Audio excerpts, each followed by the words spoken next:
This is the creepypasta Ben Drowned, Part 2, narrated by mjjgoblin.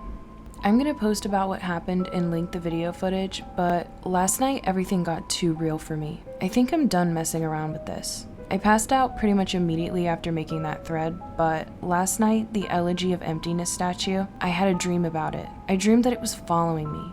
I would be minding my own business when I'd feel my neck hairs stand up on end. When I would turn around, that thing, that horrible, lifeless statue would be staring with those empty eyes right at me, merely inches away. In my dream, I remember calling it Ben. And never before have I had a dream that I could remember so vividly. But the important thing is, I did get some sleep, I suppose. Today, putting off playing the game as long as I could, I drove back up to that neighborhood to see if the old man came back. As expected, the car was still gone and no one was home. As I was walking back to my car, the man next door mowing the grass killed the power to his lawnmower and asked me if I was looking for someone. I told him that I was looking to talk to the old man that lived here, to which he told me what I already knew. He was moving. Trying a different avenue, I asked if the old man had any family or relatives I could talk to. I discovered that this old man had never been married, nor did he have any children or grandchildren. Starting to become worried, I asked one final question, one that I should have asked from the beginning. Who was Ben? The man's expression turned grim, and I learned that 4 doors down, around 8 years ago, on April 23rd, the man informed me that it was the same day as his anniversary. That's how he knew this specific date. There was an accident with a young boy named Ben in the neighborhood. Shortly after his parents moved, and despite any further attempts to talk to the man to get more information, he wouldn't divulge anything else. I went back and started playing again. I loaded up the game, and immediately, I jumped at the title screen where the mask files by. The sound that played was not the normal whoosh sound. It was something more higher pitched. I pressed start, bracing for the worst, but just like 2 nights ago, the files, Your Turn, and Ben were displayed. Truth be told, I looked at the Ben file earlier. It seemed to fluctuate between displaying the owl save and not. I brought up the Ben file, hesitated for a moment, noticing that the stats were not the same as the original were 2 days ago. It seemed like he had already completed the Stone Tower Temple this time. Summoning my courage, I selected it. Immediately, I was thrust into complete chaos. Sure enough, I was outside Stone Tower Temple, but that's about all that was expected. The zone itself wasn't called Stone Tower Temple, but rather STONE. And immediately a dialogue box of complete gibberish that I couldn't make out greeted me. Link's body was distorted. His back was cocked violently to the side, where his posture was permanently disfigured. Link's expression was dull, almost monotonous. He had an expression on his face that I didn't recognize before. It was a blank look, as if he was dead.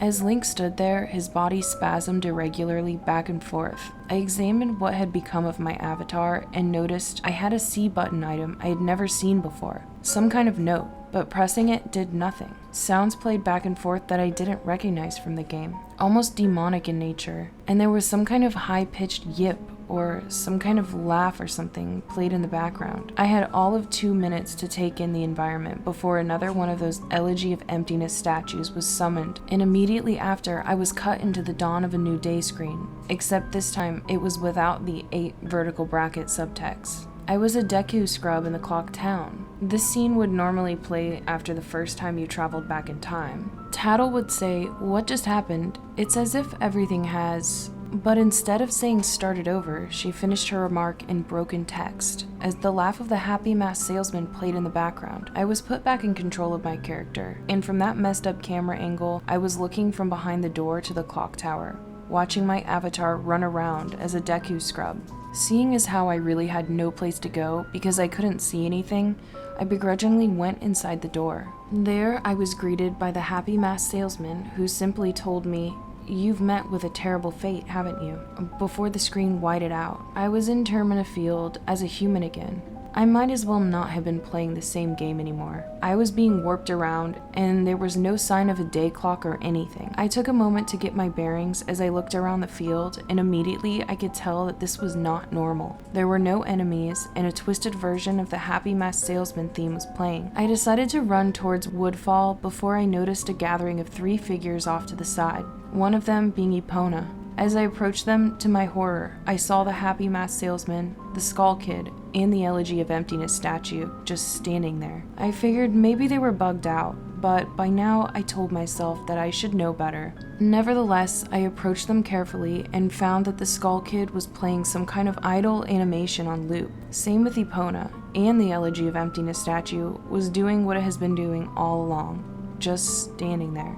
Eerily. It was the happy masked salesman that scared me more profoundly than the other two. He too was idle, wearing that shit-eating grin, but wherever I moved, his head slowly turned and followed me. I had not engaged in any dialogue with him, nor was I in combat with him, yet his head still continued to follow my movements. It reminded me of my first encounter with the skull kid on top of Clock Tower. I pulled out my ocarina, to which the game played the ding sound when you're supposed to play your ocarina, and tried a song I hadn't played yet. The happy masked salesman's own song, and the song that had been playing on loop back in day 4, the Song of Healing. I finished playing the song, and as I did, an ear-piercing shriek blasted on my TV. The sky immediately started flashing. The happy masked salesman's twisted theme song sped up, intensifying the fear inside me, and Link exploded into flames and died. The 3 figures stayed lit up during my death screen as they watched my lifeless body burn. I can't describe to you how sudden and terrifying the transition from eerie to terror is. You're gonna have to watch the video if you want to see it firsthand. That same fear that caused me to lose sleep 2 days ago started to grip me again as I was met with the text, "You've met with a horrible fate, haven't you? For the 3rd time." There has to be some kind of meaning behind that. I had little time to ponder as I was immediately given another small cutscene of transforming into a Zora, and now I found myself in Great Temple Bay. Hesitant but curious to see what the game had in store for me, I slowly made my way towards the beach, where I found Epona. I wondered why the game had decided to put her here. Was the game implying she was trying to get a drink? Unable to take the mask off, I decided that riding the steed wasn't the reason she was placed there. Suddenly, I noticed that Epona kept neighing, and the way she was angled made it look like she was trying to signal a point to me off in the distance. It was a hunch, but I dove into the Great Bay and started swimming. Sure enough, I almost missed it. I found something at the bottom of the ocean. One last Elegy of Emptiness statue. I went down to examine it, and suddenly my Zora started doing a choking animation I had never seen a Zora do before, which didn't even make sense, because Zoras can breathe underwater. Regardless, my character choked to death and died. And again, the statue was the only thing that was highlighted in my death. I didn't respawn this time. I was booted back to the main menu as if I restarted the console. The press start screen was before me. I knew the only reason why it would put me here is because the save files had changed again. Taking a deep breath, I pressed start, and I was right. The new save files told me about Ben. Now it made sense why the statue appeared when I tried to go to the laundry pool. The game must have anticipated how I would have tried to escape the day 4 clock town. The 2 save files told me his fate. As I suspected, Ben was dead. He had drowned. The game obviously isn't through with me. It taunts me with the new save files. It wants me to keep playing. It wants me to go further. But I'm done with this. I'm not touching any more of the files. This is already way too horrifying for me, and I don't even believe in the paranormal, but I'm running out of explanations. Why would someone send me this message? I don't understand it. I just get too depressed thinking about this. The footage is up here for those who want to see it and try to analyze it. Maybe there's some kind of coded message in this gibberish, or something symbolic in what I went through. I'm too emotionally and mentally drained to mess with it anymore.